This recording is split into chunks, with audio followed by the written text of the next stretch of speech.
I'm Christopher Zweig, and this week on CJ at the Movies, I got reviews of new movies, including a holiday comedy starring Eddie Murphy, and 2 films directed by the animation genius Hayao Miyazaki and actor Bradley Cooper. Let's take a look.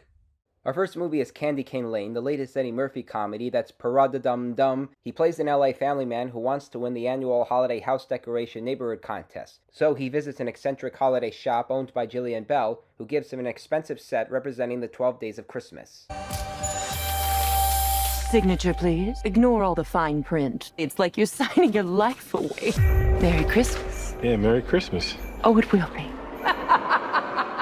It becomes successful, but now Murphy has 7 swans swimming in his pool, 6 geese laying all over his wife's car, and now he must recover 5 golden rings to end all this chaos. Good morning, sir. Are you real? We all were, until we fell into that elf sick trap. You made your wish. You're in it now. I didn't sign on for this. You literally signed on for this. You gotta read the fine print, man. The terms of service are brutal. Murphy has the opportunity to survive the 2020s, as Adam Sandler has lately, and he does what he can in Candy Cane Lane, but he doesn't overcome the routine screenplay. His family is filled with one predictable cliche after another, the special effects are shabby, and the comedy isn't all that funny. This won't go down in history as a holiday classic, so skip it. Now here's a movie that will go down in history, but as a Hayao Miyazaki classic. It's The Boy and the Heron, and it's his first animated film in a decade since The Wind Rises. If this is his last movie, then it's a worthy final chapter to his career. In fact, it ranks with some of his best work like My Neighbor Totoro, Princess Mononoke, and Spirited Away, among others. The story takes place during World War II, when a young boy meets his new stepmother, who is also his dead mother's sister. She disappears, and the boy meets a gray heron who can speak and is revealed to be a short man with a nose bigger than Jimmy Durante's. A gray heron once told me that all gray herons are liars. So is that the truth or a lie? A lie. Truth. That would have to be a lie, too. He takes the boy inside his world, which connects life and death, and every scene is like one dazzling moment after another. I'm looking for someone. Let's go. The English dub cast includes Robert Pattinson as the Heron, Luca Padovan as the boy, Christian Bale as his father, Mark Hamill as his granduncle, and Florence Pugh as one of the housekeepers who becomes younger and more nautical. The Boy and the Heron is an animation miracle that's eye-popping and challenging. I wasn't sure what to expect out of the story, and I was taken inside the fantasy world and even the real world because there's complexity and truth on both sides of the equation, and there's a delicate balance of how humans and nature can spin out of control. Miyazaki is a gifted artist and always has been. Rod Reber would have loved this movie. This is one of the best films of the year.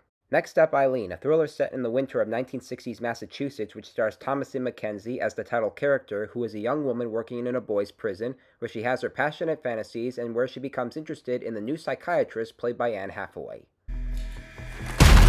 Oopsie. Nasty habit. That's why I like it. I live a little differently than most people. They're probably scared of you. But then the older woman has a secret which I won't reveal here, but it really sets the direction of these 2 characters. I have my own ideas. Kind ideas. You can never tell anyone, do you understand? Promise me. Okay. Eileen has the feel of a 60s film because of how director William Oldroy sets the mood and tone, especially for the characters and dialogue. Mckenzie has proven herself to be one of our finest actresses, and Hathaway has the complexion of a film noir character. All these actors are quite transcending as the movie takes various turns within the genres. What sinister act is happening? Where is it going? And what will be the outcome? All I can say is it will have you thinking and really possessed by the outcome. So check it out.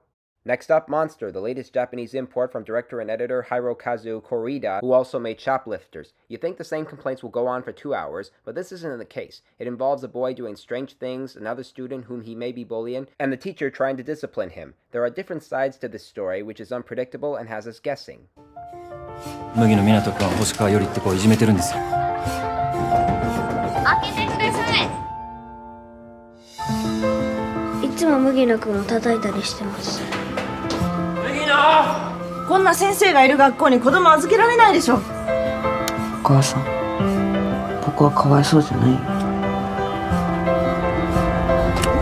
湊。Monster is a pensive and emotionally complex film that brings out the personalities of the characters who all have their qualities and difficulties. Some are harder than others, but I'm not talking about sinister natures. I'm talking about the problems they have to deal with. I don't want to spoil much because I want you to be as surprised as I was, and the performances are all universally excellent, from the adults to the kids. You require a lot of patience to see what goes down, so check it out. And our last movie is Maestro, Bradley Cooper's directorial follow-up to A Star is Born. This time he plays composer Leonard Bernstein, who is selfish within his personality as he is masterful of his music, and Carey Mulligan plays his future wife, the actress Felicia Monteligre. So how long do we have to do this for? Oh, we need to build up a very strong connection. Like Oppenheimer this year, the movie is filmed in both black and white and in color, I suppose to distinguish the past and present, as we've seen Bernstein composing his glorious music and him as a gay and bisexual person fooling around with other men. There's a price for being in my brother's orbit, you know that.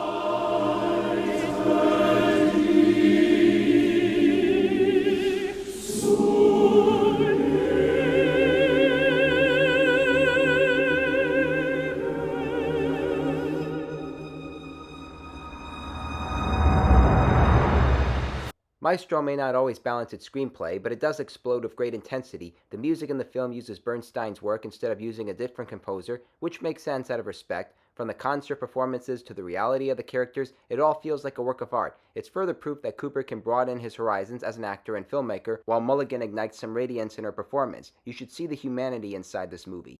Okay, recapping the new movies I reviewed this week. Thumbs down for Candy Cane Lane. Thumbs way up for The Boy and the Heron. Thumbs up for Eileen. Thumbs up for Monster, and thumbs way up for Maestro. Well, those are the new movies I'm reviewing this week. I'm Christopher Zweig. Happy holidays, stay safe, and I'll see you at the movies. For more amazing content, please like and subscribe to my channels, and please read my reviews at cjatthemovies.com and download the new HD Radio app.